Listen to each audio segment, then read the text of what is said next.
All right, Disney friends, are you planning your first trip to Disney World?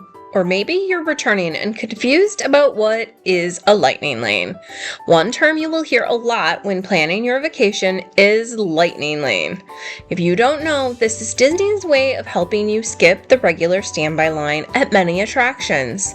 Today, we're going to go over your lightning lane options, so let's discuss.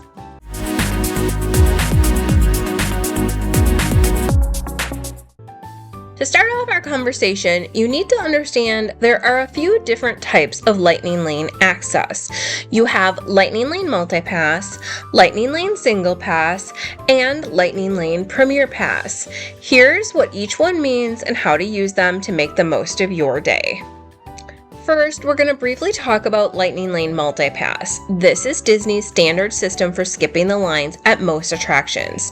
This is the only one we're really discussing for the full duration of the video, but when you purchase a MultiPass, you can choose up to 3 rides in advance for the park you're visiting first or the one you want to start your Lightning Lane passes at, and we'll talk about that a little bit more in depth in a little bit. Once you've used those first purchases, you can continue to make additional ride selections one at a time throughout the day. And we're going to get into all of that a little bit more in this video. The second Lightning Lane option is Lightning Lane Single Pass. This is for some of the most popular rides at each park, which are not included in MultiPass. These rides are available as separate purchases called a Single Pass. You pay for them one Lightning Lane at a time for one specific ride for the day you want to go. The rides that use Single Pass are not available on MultiPass, and they are Seven Dwarfs Mine Train and Tron at Magic Kingdom, Rise of the Resistance at Hollywood Studios, Flight of Passage at Animal Kingdom, and Guardians of the Galaxy at Epcot. Next up, we're going to talk about Lightning Lane Premier Pass. This is an alternative to MultiPass where you don't have to schedule your return times like you do with MultiPass. This specialty item is in the spending range upwards of $200 for most parks on most days of the year. However, this service allows you to ride every ride at that park that you purchase it for that offers Lightning Lane one time throughout the day. Yes, this includes the single pass rides as well. All right, let's talk about price. Premier Pass, in my opinion, is super expensive. MultiPass is more affordable, but still lets you skip lines throughout the day without that super high price tag. Typically, MultiPass is going to be in the range of $25 to $40 per day, depending on the park you start at. Animal Kingdom is always the least expensive, with Hollywood Studios and Magic Kingdom being on the higher end of whatever that price is for the day. So you can purchase Lightning Lane MultiPass through the My Disney Experience app, which you're going to need to just navigate the Disney World environment anyway. So go ahead and download that and get familiar with it ahead of time.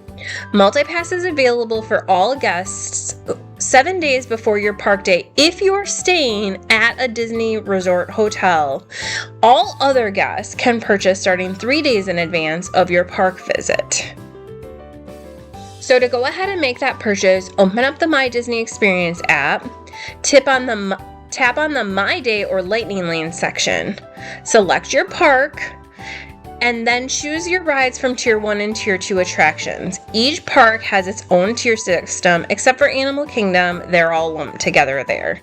Confirm and make your purchase. We will post the link to a free printable that will show you on screen right now that tells you which rides at each park are Tier 1 rides and which ones are those Tier 2 rides. So how many rides can you get done in a day with Lightning Lane MultiPass? To start with, you can pre-select up to 3 attractions prior to purchasing your MultiPass for the day.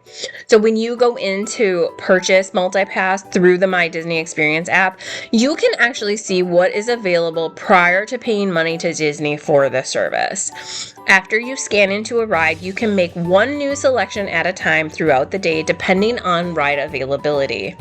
It is very possible to enjoy 5 to 7 rides or more in a day using MultiPass strategically. We think you could actually get a lot more done if you wanted to, and if you want us to create a video to see how many we can do in a single day, let us know in the comments of this video and maybe we'll schedule that for a future visit. Another thing you need to know about MultiPass is that as soon as you scan into your first ride of the day, the tier system completely disappears. So what many people will do is to book the earliest morning ride that they're going to be able to be at the park to use as a sort of burner ride. This means that they're doing the ride simply to unlock those other perks of MultiPass without waiting to get on one of the more popular rides that maybe they couldn't schedule for early in the morning. This may allow you the opportunity to book another tier 1 ride that will run out of Lightning Lane MultiPass return options sometime early in the day. When you scan into that first ride of the day, regardless of the tier, it also opens up park hopping for your Lightning Lane MultiPass. So if you plan to go to another park later in the afternoon and you have those park hopper ticket options or you're an annual pass holder, you can now start to book those Lightning Lanes for later in the day for the park you plan to hop to. So let's say you started at Magic Kingdom and you go ride Dumbo right at 9 o'clock when the park opens and you're gonna hop over to Hollywood Studios, you could now book a Minnie and Mickey return time for, say 5, 6 o'clock at night if it's available on Lightning Lane MultiPass for the day. For most first-time guests, we feel that Lightning Lane MultiPass is absolutely worth the money you're going to spend on this service. It can save you hours of standing in line, especially during busy times of the year. So Disney World is busy a lot of the times, but there are certain times of the year that it is even busier. So think holiday season, spring break, times around, holidays throughout the year. So if you want to experience the most rides with the least amount of stress, this is one of the best tools available that's going to let you do that.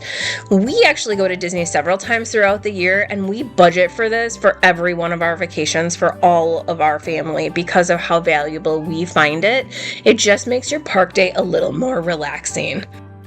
Can Lightning Lanes sell out? Yes, they can.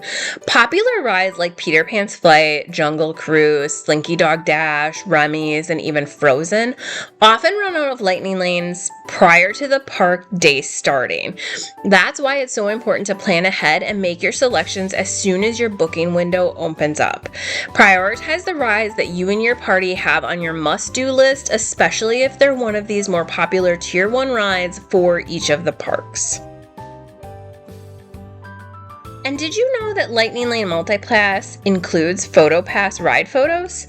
This means that any photo that is taken on attraction, thinking like Space Mountain or Tower of Terror, will be automatically linked to your My Disney Experience app at no extra charge. So you're gonna get those photos if you purchase Lightning Lane MultiPass. So if you haven't or you don't plan to purchase Memory Maker, this can be a fun way to remember your vacation and get some of those cool ride photos.